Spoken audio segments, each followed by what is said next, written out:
Hey kids, do you like professional wrestling? Well, we like professional wrestling too. This week in the news, Odyssey Jones, grand opening, grand closing. In the Lazy River, ice cold takes of Bash in Berlin, No Mercy, and a preview of All Out and Vader Club. We'll just probably talk about Sid because we didn't really get around to saying anything official. So, more Sid thoughts because I watched a lot of Sid like early in the week. I think Chris did too. Maybe I he did didn't. too. No, I did. I've watched a bunch of Sid. I just never actually, latched into any one match, but I kind of Yeah. watched the whole Survivor Series build. Oh, okay, cool. So you can have Yeah, some WWF stuff. I can have some WCW, NWA stuff. That'll be cool. yeah. So we'll just do that. So this is Shake Them Ropes. I am Jeff Hawkins. He is Chris Novembrino. It's football season, and you can tell because Collision had its lowest number at its regular time slot. I think it was like 239,000 watched it or something like that. It's time to not give a crap about wrestling for a while. It's gonna be really hard to where wrestling slots in against the football schedule. It is very hard for these wrestling B shows to even hope to make a dent. Even SmackDown's going to have down numbers, but at least SmackDown has a built-in audience. True, I but they'll be don't going to know that. USA. They'll be going to USA as opposed to network too, so that's going to Yeah. be a downer. I have the football game on. It just kicked off the NFL season. I had forgot about the new kickoff rules that they literally stole the XFL's kickoff. It's so weird. Just this is not my football. But yeah, everybody's gonna be moving around all over the place because NXT is gonna be moving to the CW in October. I think Rampage and Collision are gonna end up moving to True TV with this new deal that could be announced any day now. But yes, it is football season. So gird your loins for just content that doesn't matter. And we'll try and give an entertaining show still. But we'll start with a passing of Viano 5. Passed away. Raymond Dozer, real name, I believe 69 years old or something thereabouts. Famous for Chris and I, at least, as part of that crew of luchadors who came into WCW for your first hour of Nitro. Like just one of these barrel-chested dudes who could still move and stuff. He looks like a brawler. You can tell underneath the mask he has like just grating scars and stuff like that. Um, there was a clash where they had like an 8-man that was really, really good, but there was nothing really standout, but just solid, first hour get over the guys who were getting over, like Ray or La Parca. He would like tag with Silver King and all that stuff. Like Yes. basically all the Rudos and all those guys would be together. And Villano 5 was very much just, he was enhancement talent, polished enhancement talent, but he was also pretty old at that point, even when he was doing it. Yeah, He it was was already like 45 or something. late 40s, I think. Yeah, or Yeah, late yeah, 30s, early 40s. Also yeah. part of the worst match I think I've ever seen. I actually did watch. There's a Triple Mania 2015. It was like Viano 3, 4, and 5 versus like Murder Clown, Psycho Clown, I think Oh, Ice yes. Cream. It's That match terrible. is just god awful. It's one of the Yes. worst things you ever see. It's like I don't know why. I just like it was like one of those things where it's like people were hyped for this was the time when like Triple Mania was like a hot thing, I think, or something to that effect, or something down there was hot. So it's like, oh, you gotta watch this show. And then that match came on, and it was like, this is horrible. Well, that And Triple oh, you know what? Mania, that was like an all-time bad wrestling show. Remember, they had Yes. all the production issues and everything too. I mean, it wasn't Legends of Wrestling bad in terms of the work necessarily across the card, but there were a number of botched finishes. You had the Murder Clown, Psycho Clown versus the Villanos thing. I want to say the broadcast just cut to black for a minute at one point. Like there were a lot of issues with that AAA Mania. That was like it was 2013 or 2014, right? Like that was right around the time It was New Japan 2015. This was a 2015. 23. Yeah. Yeah, yeah. Okay. I may have just watched it because of how bad people said it was. Yeah, no, this is a notable. I remember this show being very bad, but it's been a long time since I've watched it. Right. But I remember watching it, thinking it was shit at the time, and kind of it's now been remembered as one of those all-time bad shows. Yeah. But in terms of the work that we got to see here in the States, as opposed to like, look, I'm not a big Lucha Libre guy. There are other guys who could eulogize how good he was in Lucha Libre. I've only seen a little bit of it. Thought it was solid. You know, I got nothing bad to say about him. Odyssey Jones earlier this week reported by Fightful removed from the WWE roster. Apparently there are some domestic abuse allegations out there. And I am guessing he has not been cut because they're going to see if he beats these or not. But he has been taken off the roster, quote unquote, just in case. And his entire angle has been aborted. That whole entire dude, there wasn't even a mention of anything. Yeah, it's that's memory holds. Yeah, that never happened. Odyssey Jones, who's at New Day? No, they've always been two people. Mm-hmm. Wait, you accidentally memory hold Big E? No, yeah. He doesn't exist either. Yeah, they never had a big guy with them at any point. You know what? And I think, everybody's gonna trash WWE for its past, but this is the way. This is the way. I think in some ways this is also a positive for a company that's gonna be tarnished fairly regularly in the coming years with the whole Vince McMahon scandal, and we talked about last week the documentary coming up. That trailer just came out, and it looks like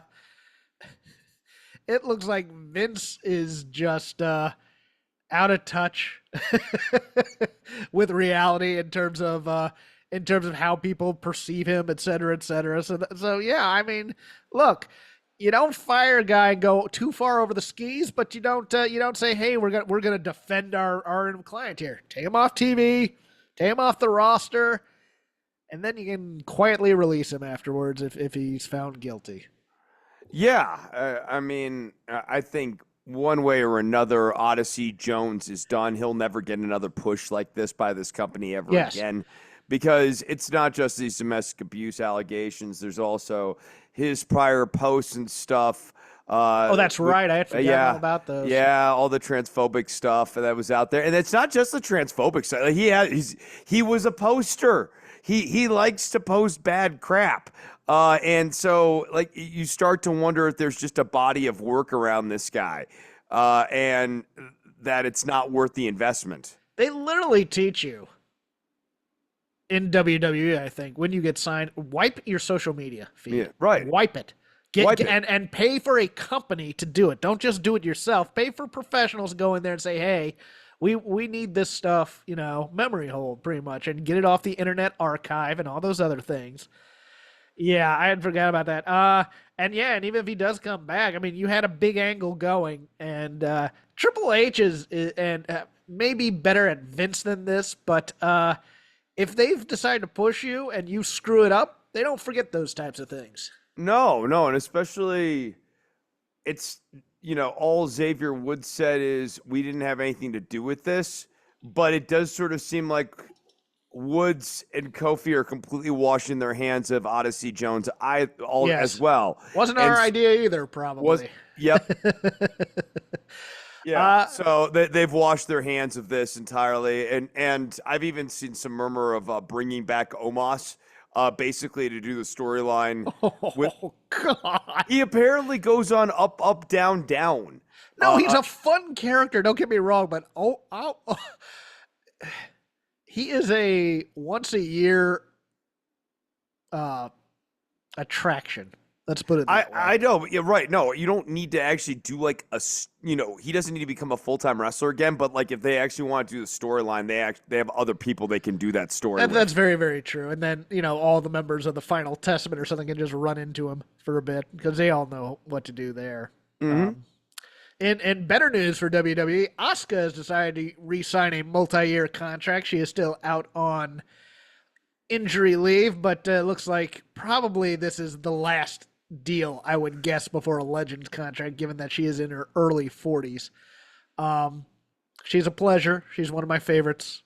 She's had an amazing career in WWE. She has. It's been amazing. For a woman who can't speak English, hanging this long in a Vince McMahon company is something to behold. I mean, in high profiles. It's not just no, it's not hanging around like JTG, Yes, right? Like yes. this is somebody who had a what was a 530 something title like day title run They as the know what they Empress. have in her. Yeah. Is the point? Is they know that she's talented. They know that She's she's been great. utilized heavily throughout, not always maximized, sure, No, but like not maximized, but utilized. utilized. Yeah, That's a utilized. good Yeah. way to say it.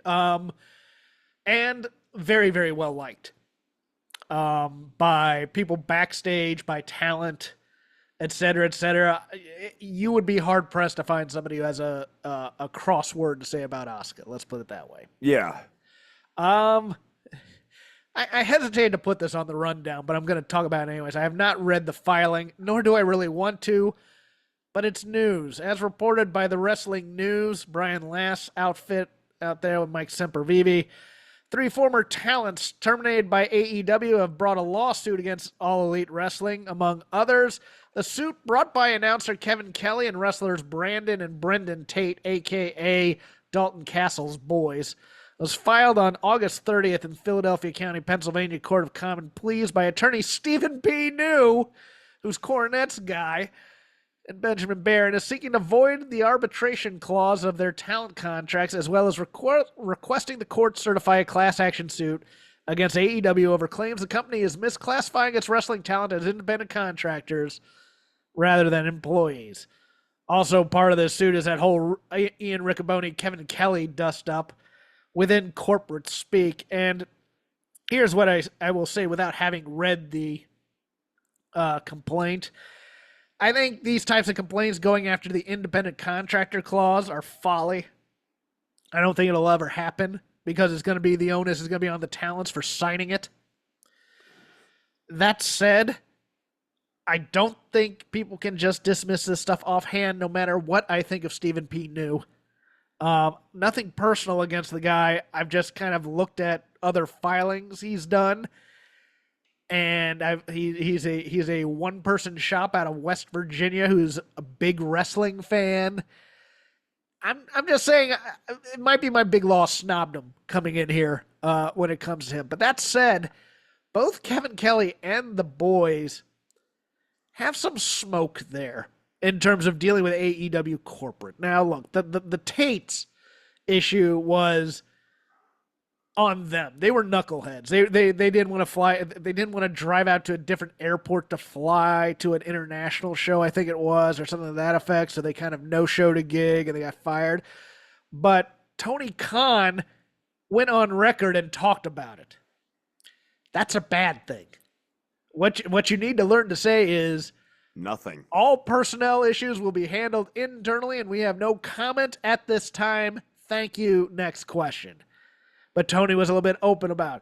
I have been on record on this show as saying Kevin Kelly, I think, has a very good case if a lawyer can make it for certain things, for damages and stuff, depending, and this is the big part, this is my qualifier, depending on if he went through the proper channels of human resources to complain about, say, also the Ian Riccoboni post on the Voices of Wrestling Discord channel and other things. But of course, I haven't read what's being alleged in the filing, so I can't comment on that.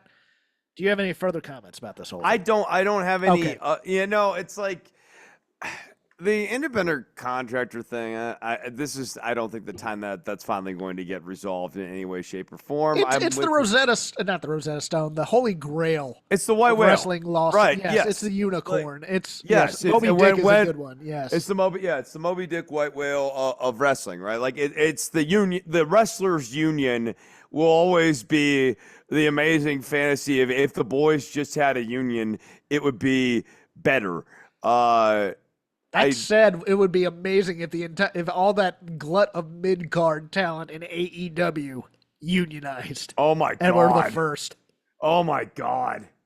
And you know what's funny is this: theoretically, Tony Khan, by over glutting the mid card with that many people, theoretically has the union vote sitting there passively. Yes. by having like a punch. Guys, I'm doing this for you guys. Well, thanks a lot. We'll take your company. Appreciate it. And it would be fascinating to watch all the people who are like, WWE really needs a union to stick it to Vince. And then the union ends up coming in and going, Mr. Khan. And Tony would play ball for a while. He would have to. He's definitely invested in him. Just looking at AEW this week, he's very invested in looking like the good guy constantly. Yes. It's Yes. the difference between him and McMahon. Although it's in both cases sort of pathological, McMahon sort of reveled in not being liked, and Tony Khan sort of like revels in coming off as the good guy, the benevolent benefactor. Yeah. Not a lot. I didn't write down anything about ratings, but I remember Raw was, I believe, down a tad because it's Labor Day. NXT and Dynamite were fairly close. NXT was up. AEW was down. I think it was like 20,000 separating it. So we'll see what happens when it goes on the CW for that big Chicago push. So instead, we'll just go to the lazy river of wrestling criticism. Whatever we watched, whatever we had time for. We had 2 WWE shows on the weekend, and we have a preview for an AEW show. So let's get to it. Bash in Berlin, ice cold takes. That was a good show. I thought Cody and Kevin Owens as an opener was great, and it was a solid show for the most part. Other than that, I was disappointed a little bit in Gunther and Randy Orton. I mean, because it was more of a Randy Orton match than a Gunther match, right? But also, Randy Orton is like in his. I made the joke. He's in his Brian Cage phase.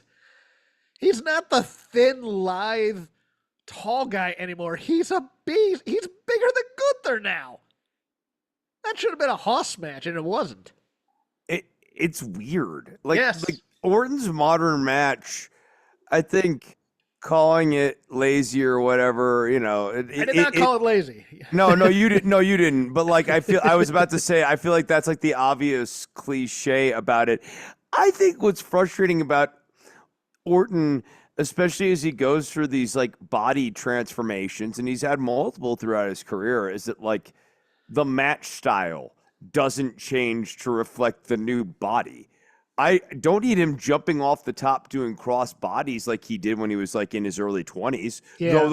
Though those looked crazy. He used to have insane like vertical for a guy his size. But I would like to see, as you're saying, I'd like to see him have more of a Hoss match. I want to see this guy brawl, and he doesn't brawl. He does the Randy Orton stuff, like the mid-career Randy Orton stuff now. Yeah, I forgot to say at the top, if you hear my air conditioner, it's because, dude, it hit 111 degrees out here today. 111? Yes, it was hotter than it was most of the summer today. This is ridiculous. That is ridiculous. So I apologize if you guys hear that in the background because I'm hearing it in my headphones right now. It's September 5th. It's 111 yes, I know out this. there. I know it's weird that this happened, and then they close all the water parks like mid-August. So like, it's like, you're just dying for a swimming pool out here. It's like something's wrong with the planet or something. Yeah, there's not. Yeah. It's just all shifted because like winter's now shifted to like March too. It's just weird out here at least. I liked CM Punk, Drew McIntyre too for the most part, but boy, did that seem like a definitive ending that they just decided to continue on Raw. It's like four finishers. I hated that. I kind of hated it too. 4 finishers, the Chekhov's gun of being so hung up on vengeance that it costs you the victory, and that's still not costing him the victory. No, yeah. And getting the bracelet back, to circle back around to this on Raw, on one hand, it's like I appreciate that Drew McIntyre and CM Punk has been a fantastic program for both Punk and McIntyre and the company, and the fans are invested in it, all of these things.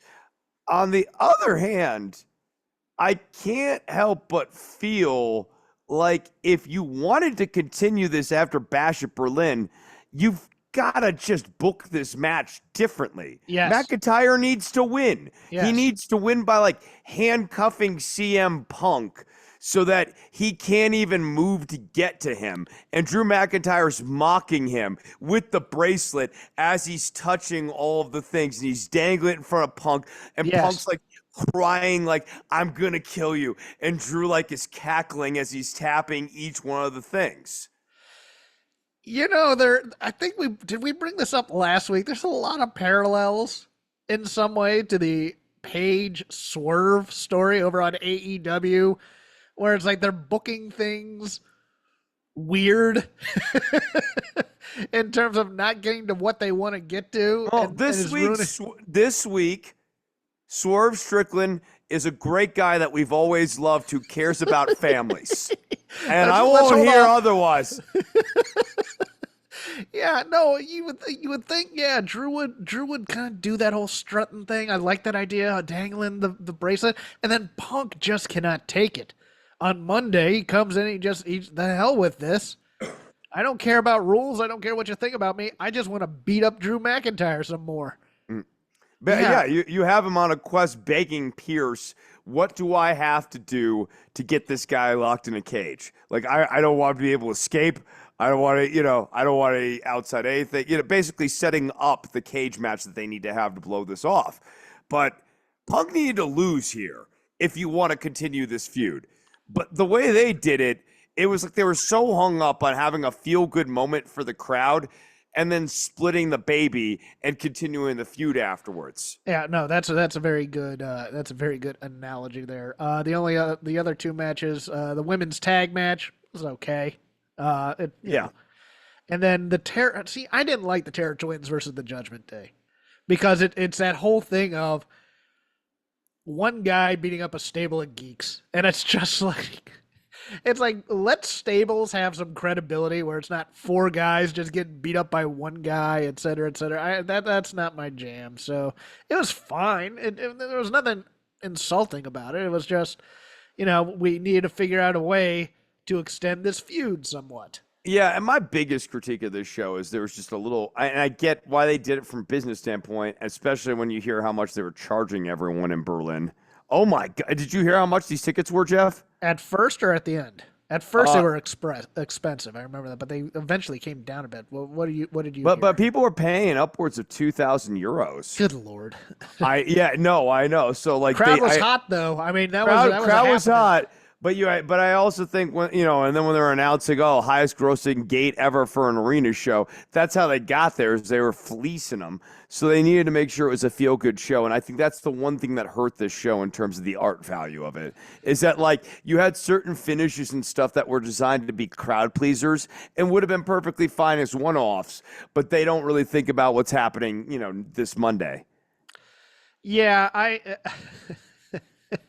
although the crowd made it for me. I gotta be honest. The crowd was great. It was one of those things where it's just like, yeah, they were hot for this, and the opener really did. It still was a solid show. It just wasn't a great show. Going to the next night in Denver, Colorado, NXT. What can I say? There's only one real stinker, and that was your girl Kalani Jordan and Wendy Chu. Yeah. I'm laughing during that match the whole time, thinking of what you think of Kalani Jordan. And she's actually the heel. Yes. Kind of a thing. My favorite personally was the opener of the Axiom, Nathan Frazier versus Chase University, just especially because of Andre Chase and how spectacular he was in this match. The turn was kind of expected. Yeah, Rich was laying it on really thick, but it was kind of weird because you weren't really sure where it was going.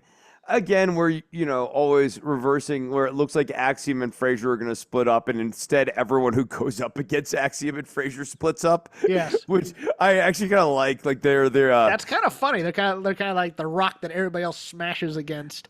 Yes. Yeah, you touch them, and then that leads to y'all splitting up. I forgot to mention, because I don't think we're going to circle back to Raw unless you wanted to. Joe Tessitore had his first show. Yeah. And with the exception of a couple names or moves here and there, solid. I love having real broadcaster voice on wrestling.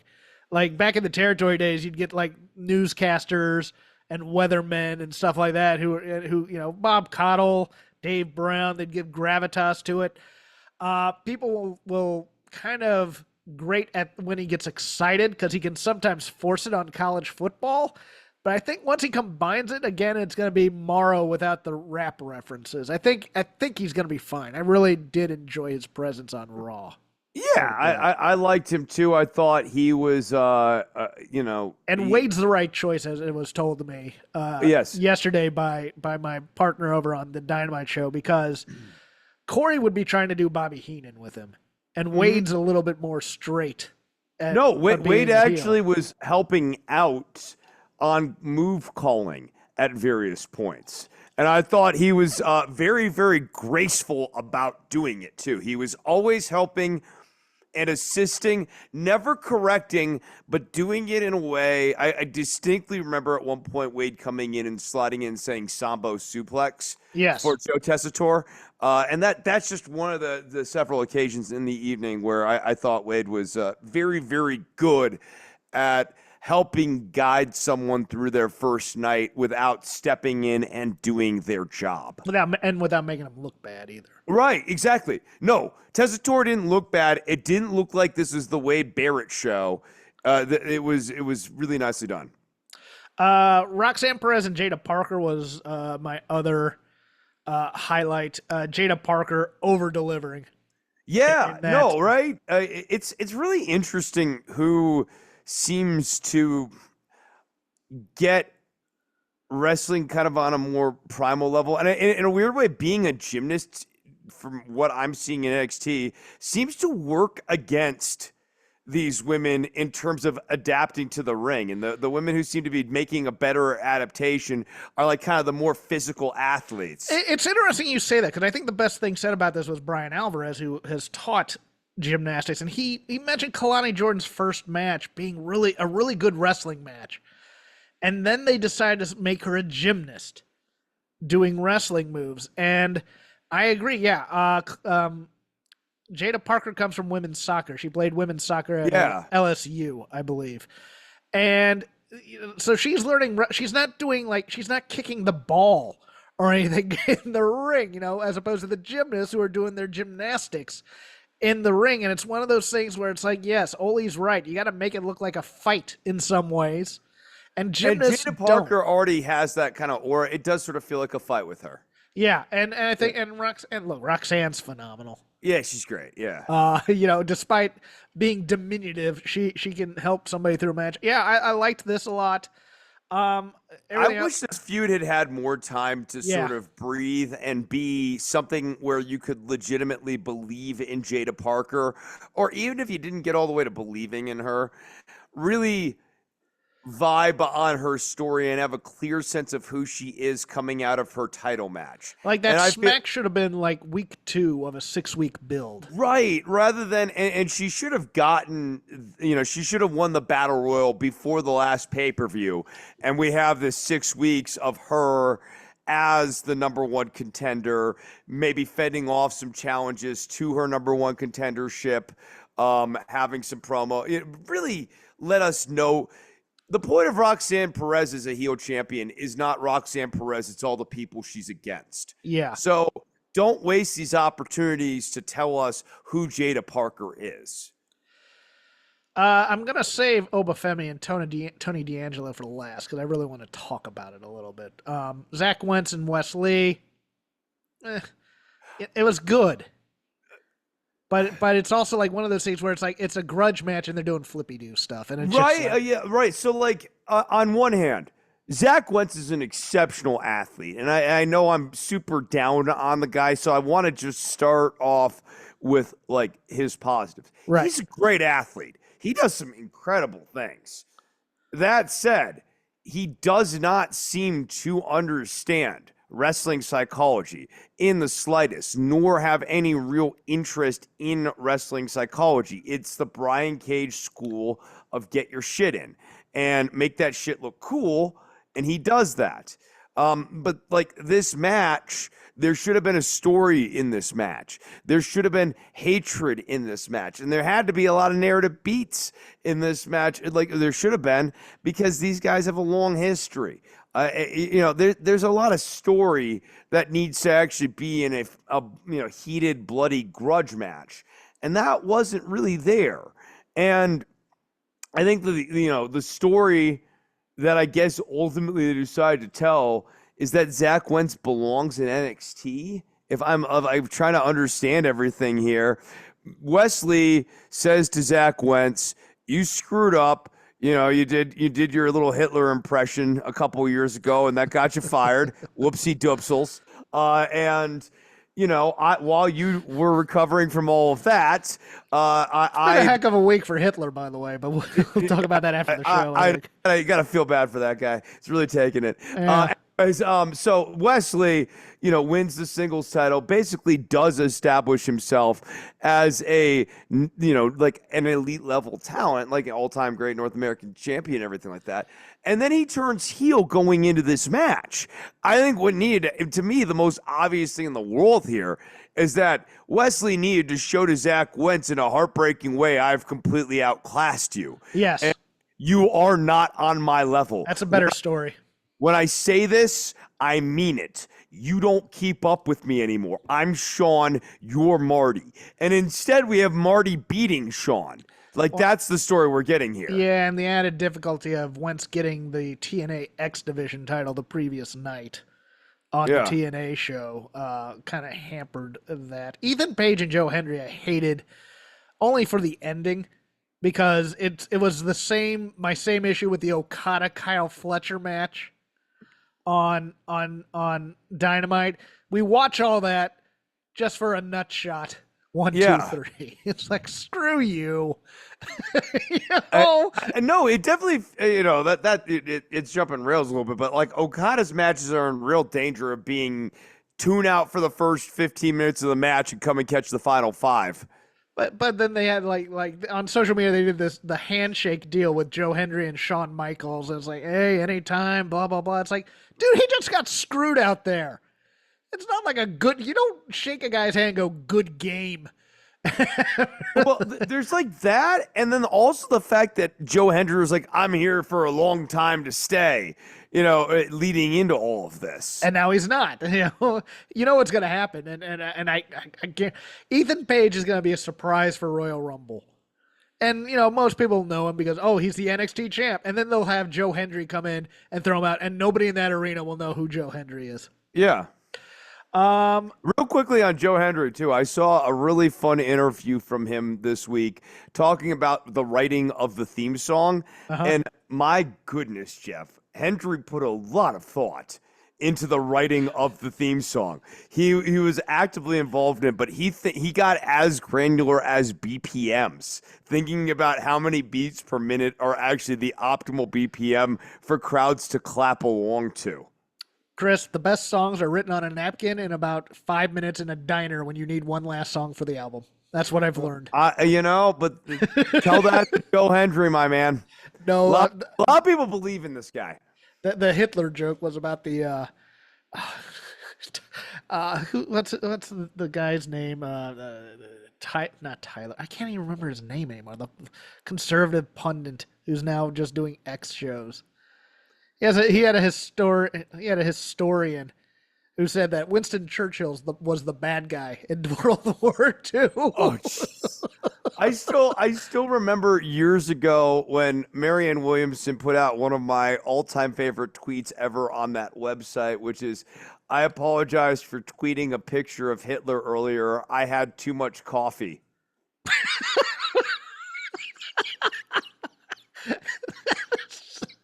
Oh, good you can't write better. Drill would be hard pressed to write a better. Right. This Obafemi Tony D'Angelo match, in theory, what they were going for was very, very good. Don't get me wrong. It was they were looking at Tony D'Angelo as kind of a Kurt Angle guy, going up against their version of Vader, Obafemi. That said, after watching a lot of Sid this week and having Ole Anderson stuck in my head, why is Obafemi ever leaving his feet? Like Ole Anderson has a famous story where like the Andersons are facing the Rock and Roll Express and Ricky Morton goes, and then I'll hit you and you'll sell. It's like, why would I sell for you? You need to give an excuse. You need to, because a guy that's skinny, kind of small like you, I'm this big burly dude. You're only going to get me off my feet once, and it's going to pop that crowd. But that's going to be it. So you need to pick your spot here carefully. That's kind of how I felt about this match, is that this was a match where they basically said, all right, D'Angelo's going to throw you around because we want to see how you sell. It almost felt like that kind of match versus like having an actual like hoss match. And Tony D'Angelo's never been booked as the scrappy underdog suplex guy like Taz. Well, no, he has been, but that's only because Tony D'Angelo's booking has been absolutely all over the place. Like between D'Angelo and Swerve Strickland are in a heavy race right now for the most inconsistent booking of 2024. Okay. In terms of babyface, heel, match style, all that stuff. No, D'Angelo has done the suplexy babyface underdog thing, but in spurts. When it has been called for, then there have been other times where he's been the bad guy. Yeah, it just wasn't the gimmick of this match where it's like, oh, I don't know if I can beat Oba Femi. Right. No, I mean, the whole gimmick of this match should have been two guys exhibiting power on one another, right? Like the build to this match, and this gets back to just my general belief that the build should reflect what the match is ultimately going to be, right? Like the build to this match was power struggle. Two guys in a diner looking at each other, basically going, I have so much power that I could crush you, and I'm not going to. I'm waiting till this match. So when we get to that match, unbridled power. Two guys just clubbering on each other. And Oba Femi in direct conflict should get the better of D'Angelo, which then leads D'Angelo. And I guess you can still do this as an underdog babyface with heelish tendencies to use other tactics to regain leverage. But ultimately, the crux of this match and the focus of this match should have been power. Who is more powerful? And with Oba Femi always trying to just reassert his full frontal, just brute force power, and D'Angelo trying to do that, but also having to pepper in some dirty tricks and stuff along the way here to, even the odds because he can't win a punch for punch. Yeah, I like Femi. It feels like they've now got paying themselves into a corner a little bit with him. In terms of he is the massive power guy who also holds your number 2 belt. And everybody's now thinking, it's like when you give the Warrior the Intercontinental title. Right. Though would be interesting to do, especially if you're ready to call up Oba Femi, a title for title match with Ethan Page where Ethan Page wins both belts. And you get it off of Femi. You're gonna have Paige. I'm kind of over Paige winning on banana peels, but like you have Paige beat. Maybe you have Paige beat Femi clean. You just kind of re-solidify. That'll never happen because WWE gonna WWE, and I know your heel champs can never have that kind of. With the exception of like a Brock, they never get that credibility of being able to win clean. Like they should and I've complained about this for years. Like heels shouldn't cheat because they just want to, because they want to cheat. They should cheat because they have to cheat. Have to, right? Yeah, they get cornered. Like they want to show that they're the better talent, but when that fails, they hate losing, so they'll cheat. Yeah, it floors me. Any other thoughts from the NXT Weekly TV this week? From the NXT Weekly, Toxic Attraction 3.0 is very, very boring. And I like 2 of the 3 of them. That's the problem. I love Jesse and I love Fallon Henley. Is that the name? Yeah, it's just not doing anything for JC Jane. It's not. I'm ready for her to be doing her own thing. See, it's so weird because she was fine in Toxic Attraction because she was like the secondary character who came out and kind of overshadowed the redhead. And then it's Gigi, Gigi, and then she got put in this Chase U story where she and Thea Hale were a fun couple, and those sketches were fun. And then we didn't have anything to do with her. And so we put her in yet another stable. And the stable it's bad because it's a meta stable. It's all about, we worked the indies and you didn't. Those gimmicks suck. They always suck because nobody really knows all this. Right. They just know that they're watching wrestlers right now. And Jasmine Nix does nothing for me. So Jasmine Nix does less and less. She's someone who the more viewings, less I see. I wish it was the other way. I feel bad saying that about somebody, but I just don't see it with her. oh, my other joke was Charlie Dempsey starting to look like 70s Roger Daltrey. Yes. And you know what they're doing? They may be doing Tommy with the deaf kid. Can we get rid of he's listening to earbuds and he's deaf jokes? There were 2 deaf jokes in a row on that because he takes out his headphones and he says, "What did you say?" See, I heightened the deaf jokes to be. He's not only see. deaf. I didn't even know he was deaf, so this is another problem. Yes, Miles Bourne. That's the name. Yeah, right? No, Miles Bourne. I didn't realize Miles Bourne was deaf. Yes, that's the entire joke of the. And that's another problem. It's going completely over a decent chunk of the audience's head. Yeah, they said it like for 2 weeks, and now it's just been a complete joke. But yes, if Miles Bourne starts playing pinball, we might get. But Ren Sinclair, awesome yet again as the comedic foil. No, I know. I'm disappointed. No Kendall Gray this week. Maybe they're repackaging her and seeing, like, what can we do to launch her up. I'm ready for some Kendall Gray on this show. Adriana Rizzo does nothing. Does nothing for me. Does nothing, right? Like she's not even a good character though. No. Right? No, she's we need an Italian. We need a Gumar, but we're gonna make her the mob boss type thing. Yeah. No, I mean it really makes you appreciate how much better Carmella was than this. Yes. Like Carmella would run circles around Adriana Rizzo. Yeah, because Carmella throws herself into a role. I mean, she is an 11 at all times, and Adriana's kind of doing a 6 or 7 here. She's still a little uncertain about it. She's new. She doesn't want to overact. I get it, but she comes off as she doesn't want to overact. She is basically doing Lenny and Squiggy. Yes, yeah. Like, what are you guys doing? Oh, geez, Louise, guys. Use guys. Guys. What are you guys doing? Like they where's showed her the gabagool? It's all. Yeah. It's all. They showed her exactly 60 seconds of a supercut of all mafia movies, and she's asked most of those lines. That's true. Do we want to move on to AEW? Or do you have something else in here? No, we can move on to AEW. Okay, cool. A worthless pay-per-view this weekend. Congratulations if you're paying full freight for it, because you're going to be one of the few, I think. But as Tony says, he books for the sickos. So All Out, live from Hoffman Estates, Illinois.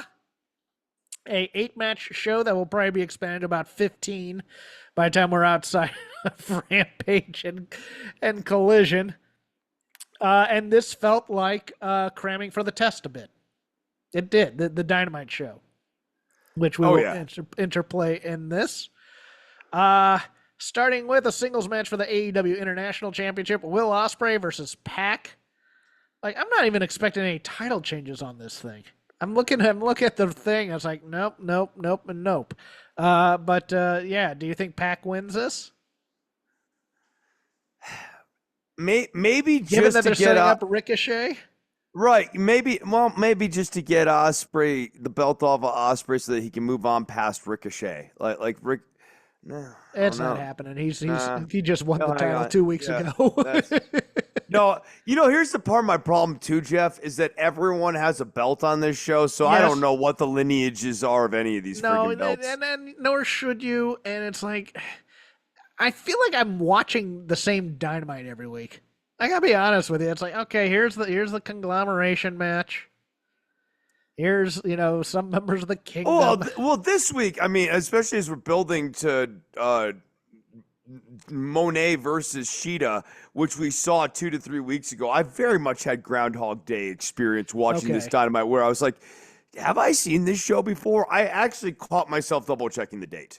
And no, I'm not even joking about that. Just making sure that I was watching the right one on the website. The Young Bucks versus the Blackpool Combat Club for the AEW World Tag Titles. Okay. We cut a promo. We get a tag title match. Wheeler Yuta's taking the fall, I think. But yeah, I don't see the Young Bucks losing this. Yeah, no, the Young Bucks don't. No, they don't lose this, and then that kind of like teases, oh, we're gonna get the belt back by any means possible. Yeah, in a Chicago street fight where they took away the belt because CMLL wants nothing to do with this. Willow Nightingale versus Chris Statlander with Stokely Hathaway. I think Statlander wins this, and then eventually they have a title match in Mexico, and possibly Statlander wins that. But this will be fun. Yeah, Statlander wins. Kazuchika Okada versus 3 people to be determined. Because again, it was like I remember I was like, wasn't like Konosuke Takeshita in a 4-way with Mortos, Commander, and Leo Rush? You stop, Jeff, and you take my money. I am so here for this. And then but no, it's gonna be the winner of Mark Briscoe and Lance Archer, the winner of Orange Cassidy and who is Orange Cassidy facing? I can't remember, but it's gonna probably be Orange Cassidy in there. Is it Jericho? No, it's Brian Keith. Brian Keith. Yeah. And Mortos versus Takeshita, which should be a fun match, but okay. So instead of just building somebody for this one-on-one, all Continental Championship matches are one-on-one and there's no interference. We're gonna have a bunch of matches to go for a for a 4-way. Just so that we can get to Okada and Takeshita without actually building Okada and Takeshita correctly. So basically, I think Lance Archer gets pinned by Okada, and I don't see anything anyway around this. So yeah, Lance Archer gets pinned by Okada. Takeshita is the featured rival of Okada in this match, and that's what we're building to after this. But boy, God, that match last night, waste of time.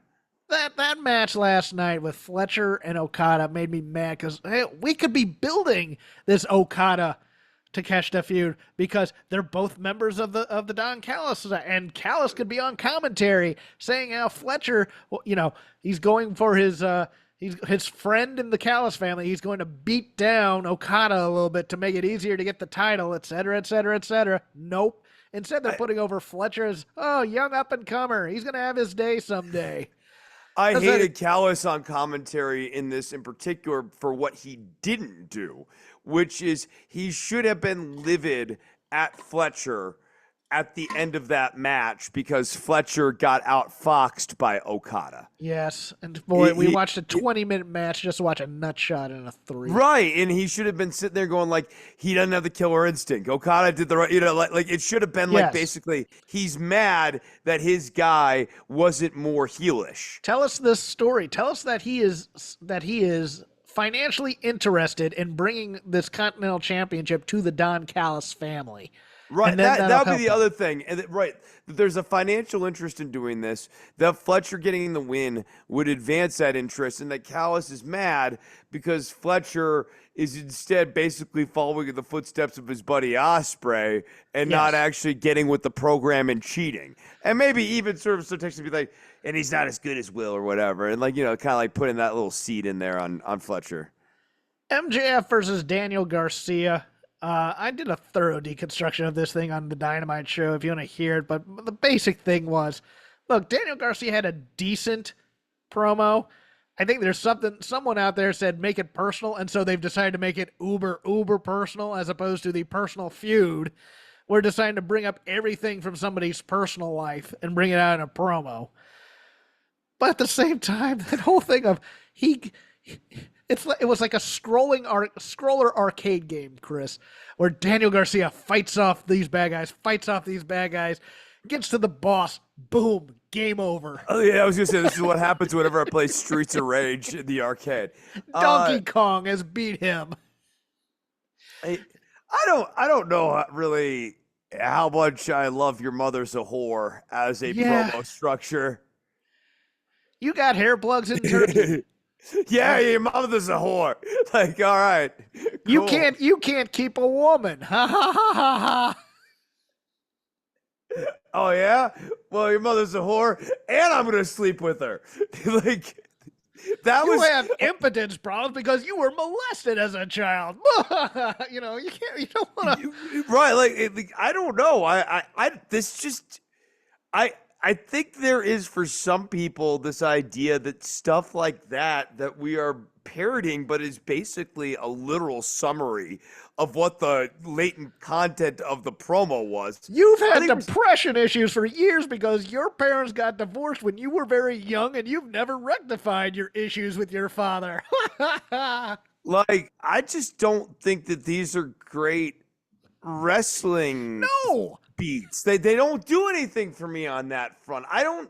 The best wrestling does not need. It's weird. It's like people think that being real is inherently better wrestling, but that to me is a Vince Russoism. That to me is missing the actual relationship between being, intensity being real and the to the product. character Right, is what makes intensity. it. It's not authenticity, it's intensity.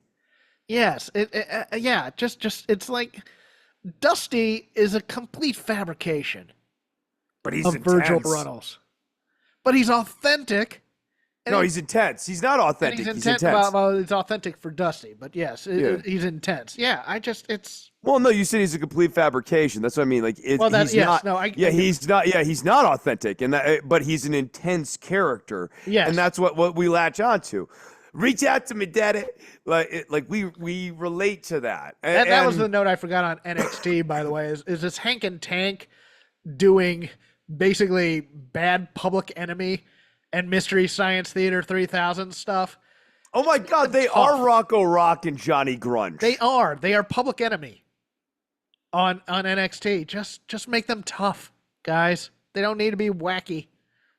Yeah, that's all I know. Hey ho, hey ho. We're from the streets. You're 40. Stop that. Who do you have winning this? Because I still think MJF wins this in like think some so, screw job I fashion. don't think Garcia prevails. So It's like, oh, he's gonna have a good move or a good match, but man, he was screwed at the last moment by MJF. Oh, that meanie MJF. and Boo can I him. just say, for a build that's had blood, this is particularly bloodless to me.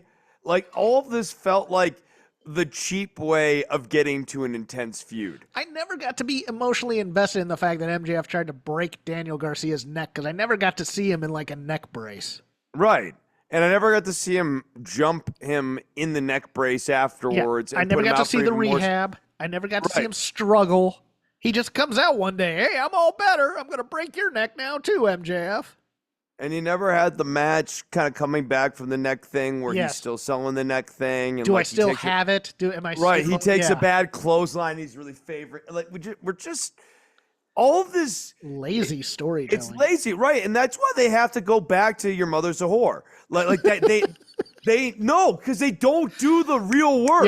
Yes. They don't do the Yes. real work. So they do this lazy like trigger word stuff. Yes. Your mother's a whore. Everybody's gonna be doing that. Jesus. Every promo, because every promo is now stealing from other stuff. I mean, speaking of which, Mercedes Moné versus Hikaru Shida for the AEW TBS title. I liked Shida's promo though. I did. It was. I mean, she's learned English better. She's a little more Oh confident no, in she's it. really good. She's gotten a lot better at English. Yeah, for Yes. sure. Although she did steal Okada's tagline, "Bitches." I'm Camilla's barred from ringside, which means she's going to find a way back to ringside. To me, I want her to come out under a mask and people to be wondering who this giant masked woman is. no, you got to make it more. She's a popcorn vendor. Look at that giant popcorn vendor who has just decided to come to ringside. Oh, wrestling is so stupid. But I'm looking forward to that. Elamac. This is not Camille, it's Elamac. She's gonna be a camera woman. Yeah, that's true, right? Yeah, right. You know, she's gonna be dressed in all black. She's gonna take off the mask. Haha! Look at me, I fooled you all. And Camera meal. And Mercedes Moné will do that. I did like. They are a good pair though, Mercedes and Camille. Like Camille doing the everybody shut up during the promo thing. That was good. She adds a lot to it. I because just think, Mercedes is such a flake, and it's right. I don't know. Mercedes promos are kind of leaving me a little. they're empty, but they're supposed to be. I think Right. I can't. Right. I can't decide if they're she should empty. call Hikaru Shida's mother a whore. Is what she should do. Right. No. I mean, has you thought about insulting a Have member you of thought about Hikaru Shida? Have you thought about either saying your father is dead or your mother's a whore, or your father's dead because your mother's a whore? And then we can get really deep. Yeah. Right. I mean, I'm gonna sleep with your dad, become your new stepmom. This is what we want in AEW. These are the feuds. That's gonna be a story next week. For the AEW World Title, Bryan Danielson versus Jack Perry. I had a great idea for this, but this isn't the last match of the show because it can't be. Because Strickland and Page is gonna be a lights out, unsanctioned match, and they do that personally. But man, my idea for this was Christian comes out and pins Perry, Danielson retires, and everybody's like, what the hell? Now we have to watch next week. On the other hand, it was brought up to me that yes, Christian owes the Bucks a favor. And they never mentioned Christian on this Dynamite show, which makes the absence conspicuous in some ways. I think he comes out to try to help, and Danielson overpowers the two of them. Yeah, no, I think Danielson will thwart Christian's first couple of attempts, probably. Like, Christian will ultimately prevail and ultimately be the one who beats Danielson. But I don't think he beats Danielson. I think he's a transition for somebody else. I think Hangman beats Danielson. You think Hangman beats Danielson? See, I have Christian. I mean, I think Christian beats Danielson. He's a transitional champion. This finally gives you the chance to get the belt onto Christian. And it would be a good little story. Danielson goes home. I was thinking maybe Darby beats Danielson and then Hangman beats Darby, but eventually Hangman's going to win this world title just to throw it in Swerve's face. Yeah. No, he's going to have to win the title at some point, and he could win it off of Danielson. You're right. Yeah. Although I have another entry for this Strickland Page thing that I'm going to hold off, but yes, I think Danielson does this. I'm kind of hoping Jack Perry has a really good match. I hope he has a good match because, they didn't give me much of a good build, so No. I'd like to enjoy something about this Danielson-Jack Perry interaction. That promo was okay, but man, this could have been a program where you see Jack Perry start to become a promo guy, where he's just like, look, I was this young guy, now I'm getting my real chance at you, and I'm gonna be the one to put you out. Because that's the thing they need to hit hard on this whole thing, not just on a passing question to him, that every match you see Bryan Danielson defend this title could be his last full-time match in AEW. Well, the other thing is that Jack Perry should have Dominic Mysterio heat too, right? This is a great opportunity to get this guy hated. I mean, you put an armband on him that says scapegoat, you gave him the goth title, and you got him in a black leather jacket every week, but no one really hates the guy. It's all sort of neutral stuff. Dean Ambrose walks by him this week and goes, I don't care what anyone says, you're a good kid. No, this guy should be like the Dominic Mysterio of this company. You know what the Moxley sweet kid thing was, though? It was a callback to Punk. If you have a problem with Jack Perry, who's the sweetest kid in the world, the problem's with you. So yes, we're still in CM Punk still lives rent free in this company. I know. And everyone acts like, I think that the funniest thing is the constant implicit and sometimes explicit insistence by AEW and AEW's fans that Phil Brooks, CM Punk was irrelevant when he was in AEW. Yeah, no. Because clearly he's still relevant to them now that he's gone. They've never gotten over this breakup. It's a drill tweet. It's the drill tweet. Oh, I'm not got to. As our company turns into a corn cob. Yes. And then finally, in an unsanctioned lights out steel cage match, The battle of baby faces. Honestly, no more easily relatable characters on AEW television than Hangman Adam Page and Swerve Strickland. Swerve Strickland versus if he can get out of prison in time for arson. Hangman Adam Page. Now, look, this is the funny thing is watching people who hate WWE go, man, that was really powerful. I know, that stuff kills me because I'm like, okay, so there's many problems with this as a go home angle, but the most obvious one to me is how in God's name would Hangman ever be able to make bail for this? You need to do this at least a week prior to give yourself 1 week or 2 weeks to explain how, like, the idea, if you're going to burn down Swerve's house, as ridiculous as this story is, you would do this on week 1 of the 4-week angle. Like, Paige burns down the house. And then week 2, Swerve wants the match. Week 3, we have the contract signing. Or maybe you do that week 2 and 3. Week 4, we have the contract signing and the go home.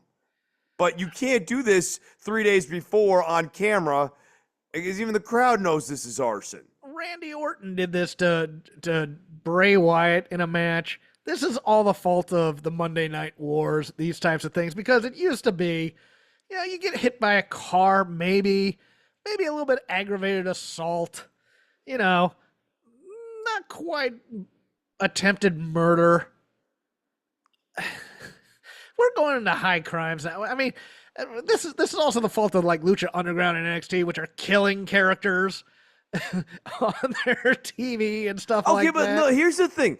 I know I'm not going to lay that at the doorstep of Lucha Underground because Lucha Underground's entire world existed parallel to they weren't like in Los Angeles. You know what I mean? Like they're in like the Lucha Underground universe. Okay. WWE, AEW, like when they're in Chicago, they're in Chicago. Like, they there's not like a kayfabe, subworld in this.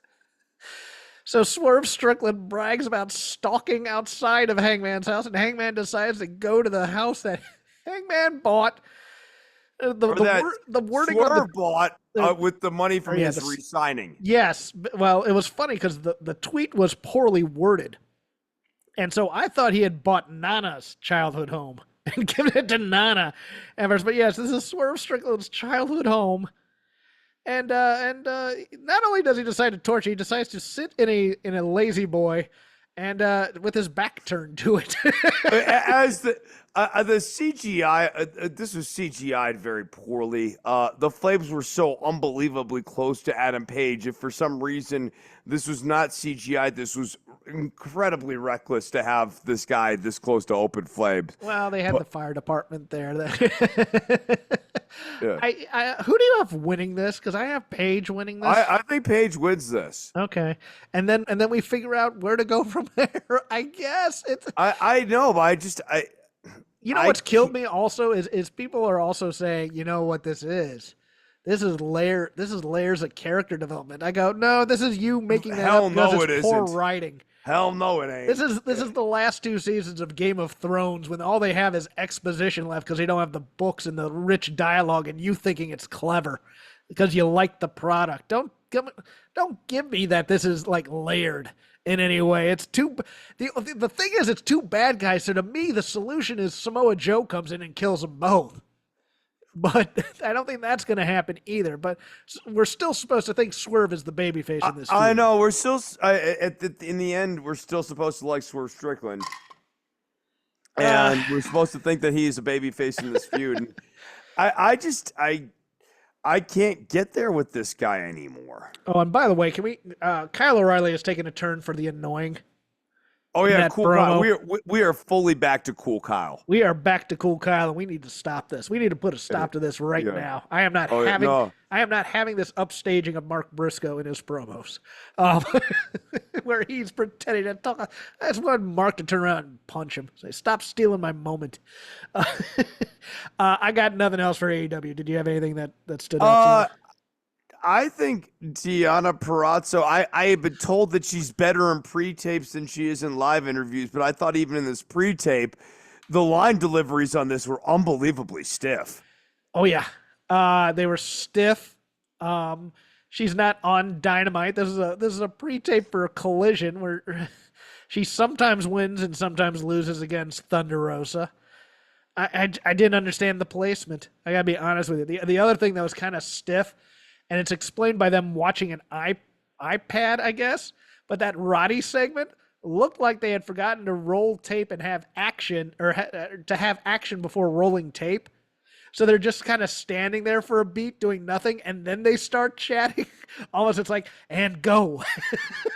I just thought that We're is so live, Ed pal. Wood. We're live, pal. Yeah. And speaking of which, let's just end the lazy river there and go into some other Vader Club Sid memories, because I watched '89 Bash again. I watched the War Games he was in where he almost brutalized Pillman, and of course I watched a lot of Sid squash matches. The Lee Scott ones are fantastic. And I actually watched a WWF match. I watched that Shawn Michaels title match where he's Yeah, Psycho Sid versus, and he's pretty good at it. But number one, the thing that always comes out to me on this, number one, if you watch the Bash and the tag team against the Dynamic Dudes, I had forgotten they were booing Dan Spivey when he was in the ring because they wanted Sid to come in there so badly and kill Johnny Ace and Shane Douglas, which is hilarious. The other thing is that Sid gave no F's about trying to work the crowd, no matter if he was a heel or a babyface. He'd work it the same.